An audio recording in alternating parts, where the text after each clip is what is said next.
Oh, and yeah, it started. I just want to see if it's.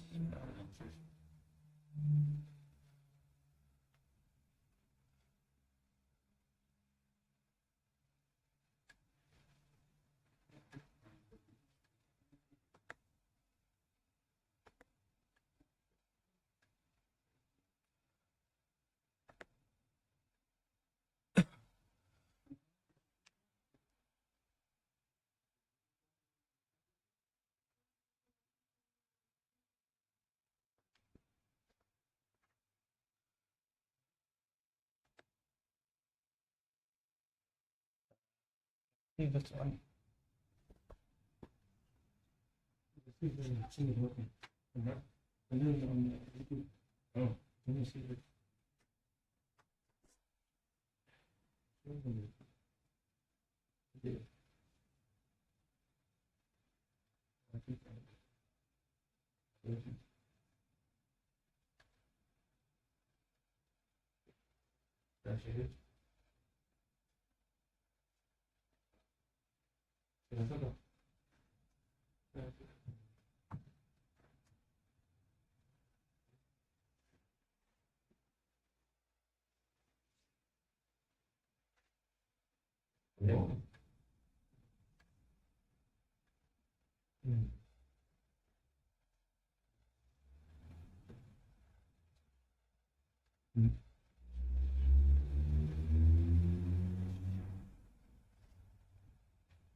بسم الله الرحمن الرحيم الحمد لله رب العالمين وصلى الله وسلم وبارك على سيدنا ونبينا ومولانا محمد وعلى آله وصحبه وبارك وسلم اللهم لا تكلنا إلى أنفسنا ولا إلى أحد من خلقك طرفة عين ولا أقل من ذلك يا أيها النبي إنا أرسلناك شاهدا ومبشرا ونذيرا وداعيا إلى الله بإذنه وسراجا منيرا وإن التعلم والتعليم والتذكر والتذكير والنفع والانتفاع والإفادة والاستفادة على التمسك بكتاب الله وسنة رسوله والدعاء إلى الهدى والدلالة على الخير ابتغاء وجه الله ومرضاته وحبه وثوابه سبحانه وتعالى. اللهم علمنا ما ينفعنا وانفعنا بما علمتنا وزدنا علما يا ذا الجلال والإكرام. تب علينا توبة نصوحا وطهرنا بها قلبا وجسما وروحا. صلى الله على سيدنا محمد وعلى آله وصحبه وبارك وسلم. Alhamdulillah, we think in the chapter of the aphorisms and the wisdoms of the predecessors radiallahu ta'ala anhum.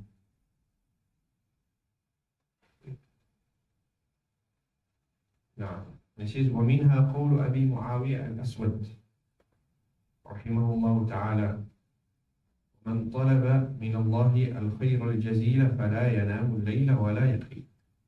It says whoever requests from Allah subhanahu wa ta'ala al-khayr al-jazil, meaning the one abundant good in this year and in the year after, فلا ينام الليل ولا يقيم, then you should not sleep at night, and you should not also make ifala, which is basically, which is the qaylula. Which is the qaylula? It's basically the afternoon rest that the person take. Now, and the afternoon rest that the person take is, obviously, it is, it could be before the work, it could be also sometimes after the work. Now, which is, if you want abundant good from Allah subhanahu wa ta'ala, then don't sleep at night and don't also rest in the afternoon. Now, ومنها قوله من طلب الفضل من اللئام فلا يلومن إلا نفسه إذا أهين. And also, Abi Muawiyah al-Aswad also mentioned, he says that whoever seeks virtue from the loathsome people, those people that are loathsome, فلا يلومن إلا نفسه إذا أهين. Then he should not blame himself if he is being degraded after that. Meaning, if you seek virtue and you seek help and assistance from whom? From low people, the loathsome people. On the end of the day, if that is thrown back into your face, then don't blame yourself. Don't blame except yourself. So, example, maybe someone, he does not care, he doesn't have beautiful character, he does not care how he speaks, he does not. So you went to go seek assistance by him. Tells him, my beloved brother, I'm in a bit of a problem. Give me a debt of 1,000 rand. And then the person gave you, but after that, what happened? He reminded you always about the 1,000 rand that he gave you. He tells everyone about it. And that's why you must choose actually what people that you, first thing, must choose the people that you befriend. And also, especially when Allah subhanahu wa ta'ala puts you in a situation to need assistance, you must also choose the people that you're going to seek assistance from. No. Don't just choose anyone. No. ومنها قول الفضيل ibn عياض, always been blamed for everything that he does. His friends become little. His friends become little. ومن أعطى الفاجر قد أعانه على الفجور. Allah. And who gives the sinner something, he has aided him upon his sin. Ajib. This one is like this one is very relevant for us here in Cape Town. Who gives the sinner, meaning who aids the sinner, then he aided him upon his sin that he's doing. Sometimes we give people that are, and we know sometimes many people that are asking us, sometimes they are what they are doing, and so when we know these people, of course, we to guide us and guide them in our plan. But the Fudayl ibn Iyad says that by assisting them, actually you're assisting the person upon his sin. So, say example, someone is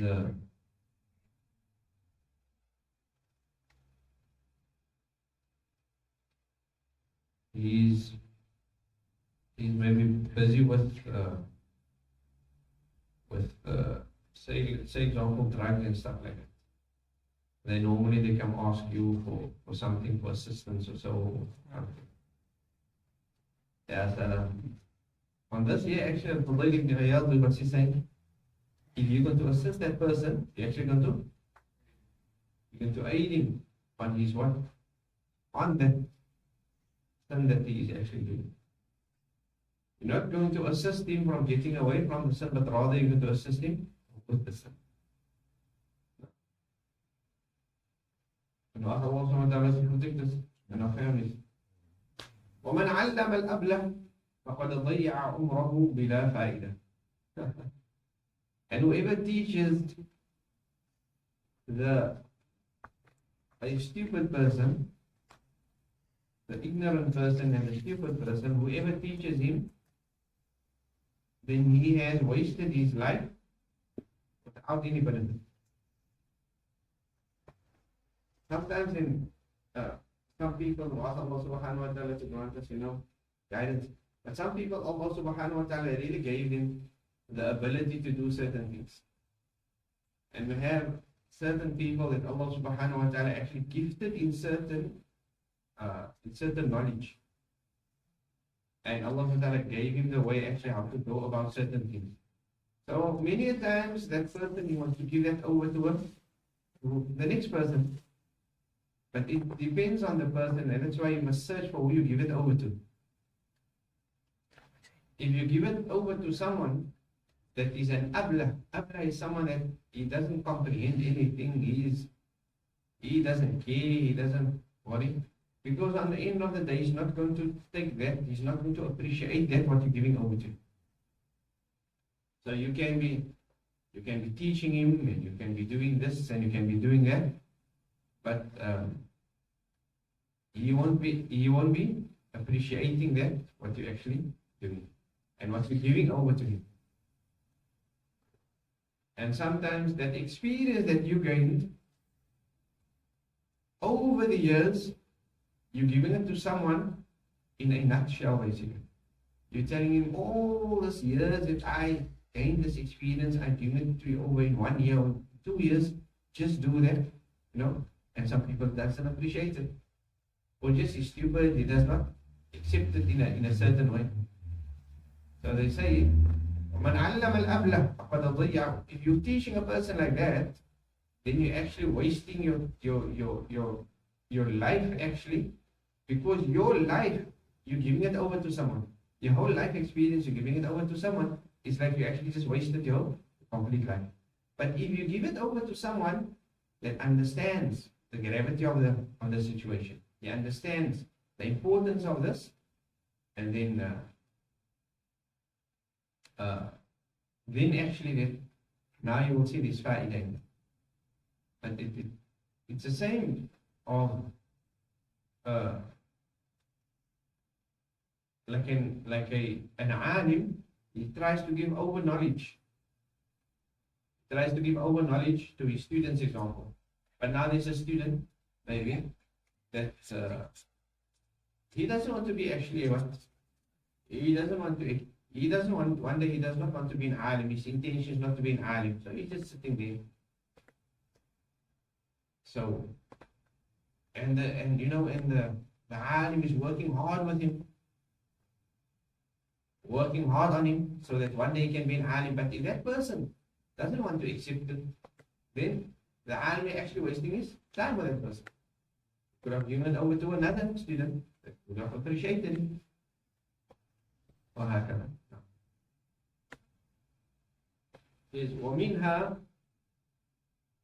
ومنها قول بشر الحافي رحمه الله تعالى: إذا أخلت النوافل بالفرائض فاترك النوافل.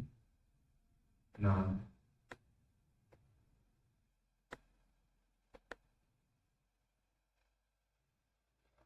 It says if the nawafil, what is the nawafil? The nawafil are let's say you can say the supererogatory actions, basically. The sunnah acts. You say if your sunnah actions is causing that your obligatory actions is being cut down, then rather leave out the what? The nawafil. And this is Rabbi Shaykh Haib is not mentioning this because about qala or something like that, or sunnah actions. He's basically meaning that your life is supposed to be based upon, you must know what is important, what is more important. Some people, they will sacrifice something important for something that is less important. So sometimes maybe someone, before he was married, he spent time with his friends. And now that he gets married, yes, you can spend some time with your friends, but now you have a family. And the time with your family, or the time that you have to spend with your family, it's a haqq upon you, from your family upon you. It's a right that your family have upon you. But now, you still whole day with your friends, day and night with your friends. So you're not putting, the eggs in its proper baskets. You don't know what is important, you don't know what is less important. That's why, what is going to happen after that? The person is going to fall into problems. They have marital problems. And that is like a standard ruling, that if you don't know what is important and what is less important, and what to sacrifice in your life and what to place importance upon in your life, then unfortunately there are certain things that what you're going to lose out. But if you know what is important first, and then you build upon that. So, example, if you say you fard salah, someone he wants to do a lot of sunnah salahs. And that's why Bishul Hafi is just giving an example of the nawafil in the fara'id. But like we say, your whole life is supposed to be based on them. But even in fiqh, that there is a view that if you say someone, example, he missed out on, say maybe there was 2 years he was a bit, negligent on his fard salah, on his fara'id salah.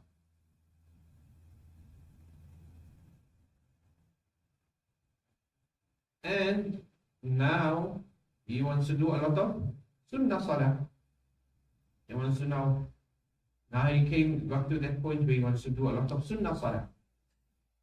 What is more important now, to pay back those fard salahs or to any sunnah salahs? To pay back those fard salahs that he was negligent upon. That is more important.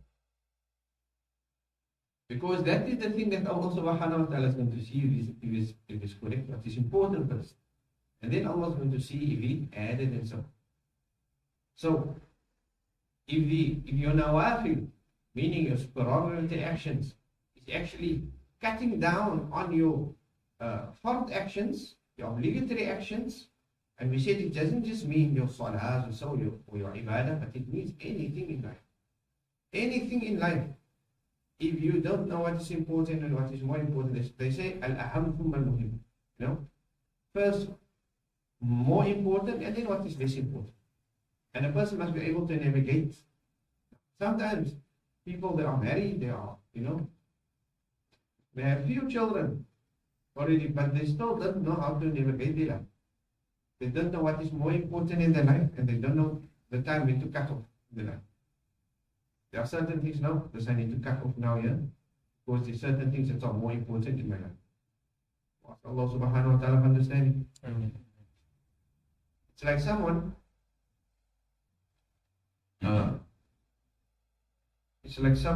they buy his house don't have electricity. This example, his house don't have electricity, but he's buying the most fanciest television. That happens. Really, that happens. It's I had someone tell me, Shaykh, what must I do? I told him, what's the problem? Shaykh, I was saved up money, but so someone came to borrow money back. I said, okay, what's the problem? He said, but now, Shaykh, until today the person didn't pay me back. Okay, so inshallah we can go speak to him. He said, no, that's not the problem, Shaykh. He said, the person that he borrowed money for was not well. So the person that he borrowed money for is not well. So obviously he thinks the person is in need of the money. But when he borrowed him the sum of money, the person went to go buy him a nice big flat screen. He said, that's money that I saved up, and I don't even have that in my house. This person borrowed money for. So he went to go borrow money by someone that saved up money, and he himself is struggling with his family and so, but then he go buy something that is what? Secondary. Something that is not important now in your life. If you borrowed money for electricity or for water or for something like that, then Makes sense? Or you know, there's maybe some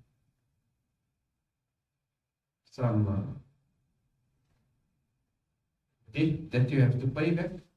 Then it makes sense. But it does not make sense that if you borrow money, but because I want to put mags on my car, it doesn't make sense. While your car got beautiful wheels on, and it takes you. Yes, if Allah Ta'ala gave you abundant wealth, Allah Ta'ala gave you extra, doesn't make sense. No.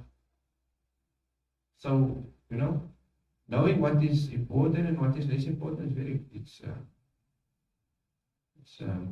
is that itself is important in life. Ask Allah Subhanahu wa Ta'ala to grant us understanding.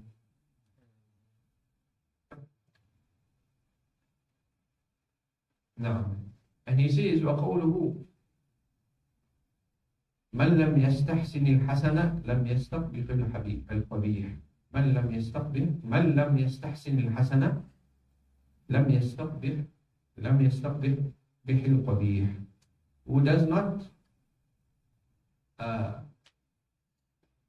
appreciate the good,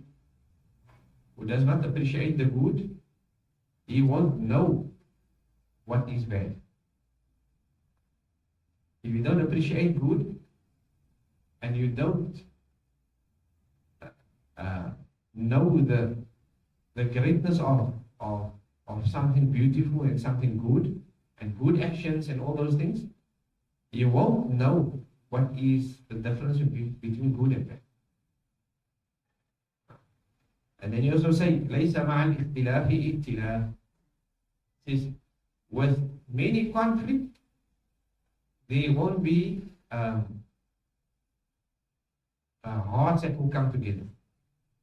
If conflicts are many, then ikhtilaf won't happen. Hearts won't come together. Then he says, وَقَوْلُ الْإِمَامِ الْحَسَنِ الْبَصْرِ, Imam Hasan al-Basri rahimahullah ta'ala, he says, أُصُولُ الشَّرِّ ثَلَاثَ وَفُرُوعُهُ سِتَّةً. He says that the essence of bad is 3, and then it has another 6 branches. He says, فَالْأُصُول, this is the essence of all evil are 3 things. So the first one is al-hasad. What is al-hasad? Jealousy, envy. So that is the what? That is one of the usul of, meaning the essence of all evil come down to 3 things. Jealousy, envy. That's why if a person, the moment that starts creeping in a person's heart, they try to push it away because it takes you down a dark road. Jealousy and envy is actually the first sin that was committed in the Sumait and on earth. The sin that it was committed was the jealousy of Iblis towards Nabi Adam. And the first sin that was committed on earth was what? Between human beings, right? Not between jinn, because there's views that there was jinn and bin before human beings on earth. But between human beings, the first son that was in between the 2 sons of Nabi Adam, Habil and Qabil. Whether one killed the other one because of jealousy as well. And Allah accepted them from the one. So he says the other one is al-hirs. Al-hirs is to have excessive concern over the dunya, or excessive concern over worldly things. And the last one is also hubbud dunya, loving the dunya. So he actually differentiates al-hirsu wa hubbud dunya, meaning having concern over the dunya, too much concern over the dunya, and also loving the dunya. So these are the three, basically the 3 main things that is actually the three main, the usul al-shar, the essence of what? All evil. Hasad, al-hirsu, wa hubb al-dunya. Hasad, envy, wal-hirsu, to be concerned over the dunya and loving the dunya. Wal-furu'u, and he says the furu' is what? And the branches of that is what? Hubb al-ri'asa, loving status. Wa hubb al-fakhri, and loving pride. Wa hubb al-thana, and loving thana is people should praise you. Wa hubb al-shaba, and loving to be filled always, meaning someone that's constantly. Shaba literally means that you constantly eat yourself to your capacity now. Meaning that you always are full. You never taste basically hunger. وَحُبُّ النَّوْمِ, and loving sleep. نعم. وَحُبُّ الرَّاحَةِ, and loving rest. Actually, we always say that we want to I want to relax now. The people that love always relaxing. No, yes, there is times that actually a person need to relax actually, but to your whole life must be in a relaxed mode is not. That is what that is actually part of what. That's not a good way to go now.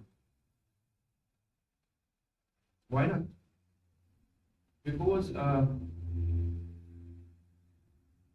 when Allah subhanahu wa ta'ala just opens up things for you and everything goes well and there's no test, then sometimes I tend to forget Allah subhanahu. Like the couplet says what?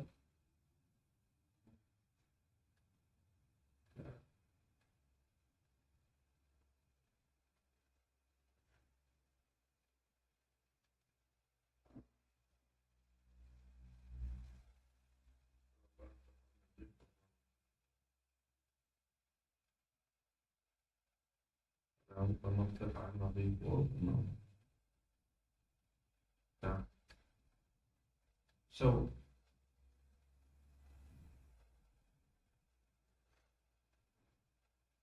now this is now the couplet is كن عن همومك معرضا وكل الأمور إلى القضاء. It then says كل الأمور إلى القضاء والعن بطول سلامة يلهيك عما قد مضى. It says that والعن بطول سلامة, that don't be happy with periods that is a طول سلامة, like the duration that everything goes well is very long. It says طول سلامة يلهيك عما قد مضى, because it will actually derail you and it will actually keep you busy, not with Allah subhanahu.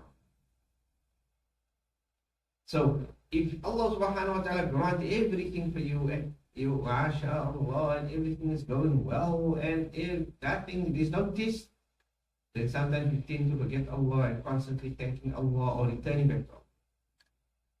And sometimes Allah subhanahu wa ta'ala actually puts a small test upon a human being, because Allah loves him, must call out Allah, be a bit of a problem, ya Allah.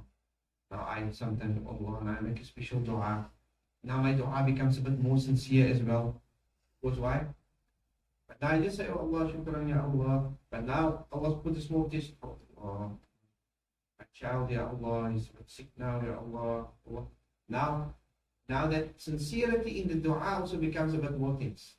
Why? Because it's a small test that Allah subhanahu wa ta'ala gave. Now, and he says as well, he says, Man ahabba dunya dhahaba khawfu al-akhirati min qalbihi. Whoever loves the dunya, the fear of the akhirah will go out of his heart.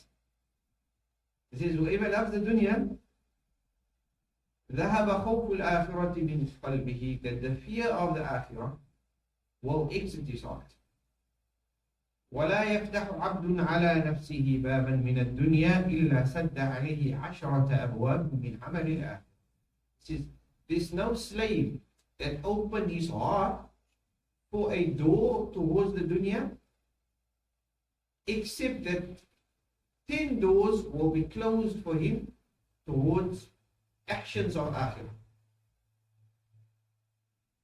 This doesn't mean that people that, that they work hard for the dunya and so on. No, it means if you open your heart for the dunya. The Sahaba Ridwanullahi ta'ala alayhim, many of them, they had dunya in their hands, but they never had it in their heart.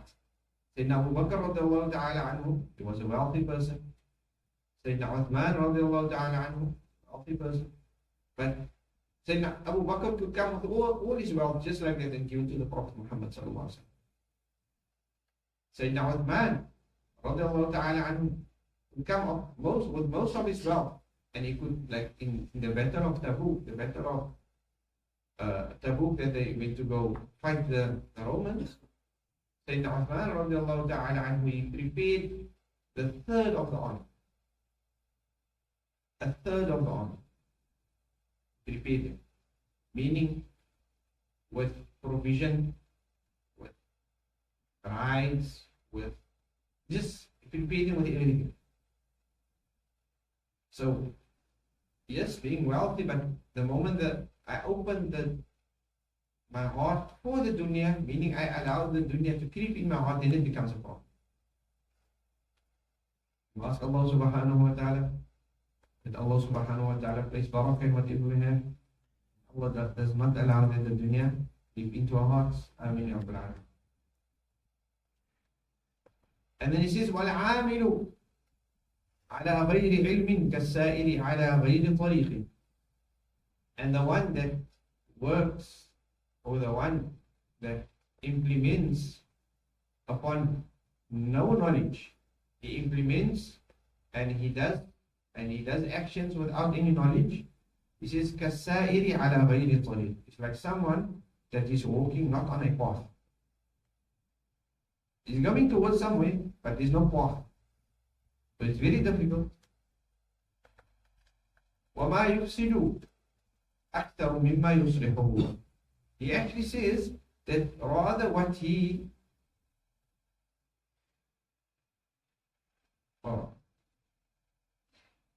does wrong, and rather what he will break down basically will be more than what he's actually rectifying. What he breaks down is actually will be more than what he's rectifying. That is a person if he's acting upon no knowledge. If he's acting upon no knowledge, what he's doing, there's more harm in what he's doing than what he's actually rectifying. ولا تزال كريما على إخوانك حتى تحتاج إلى ما في أيديهم. And he says that you will constantly be a generous person in the eyes of your brothers until that day comes when you are going to be in need in what is in their hands. Meaning, as long as you are giving people, that people say, MashaAllah, this person is a generous person, he's a good person. But the day you're going to say, I'm in need, you say, oh no, then you're no more generous. Now the what? The switch. That eye that they looked at you with switches now. Ask Allah subhanahu wa ta'ala for understanding our plan. ومنها مسكين ابن آدم رضي بدار حلالها حساب وحرامها عذاب. الله.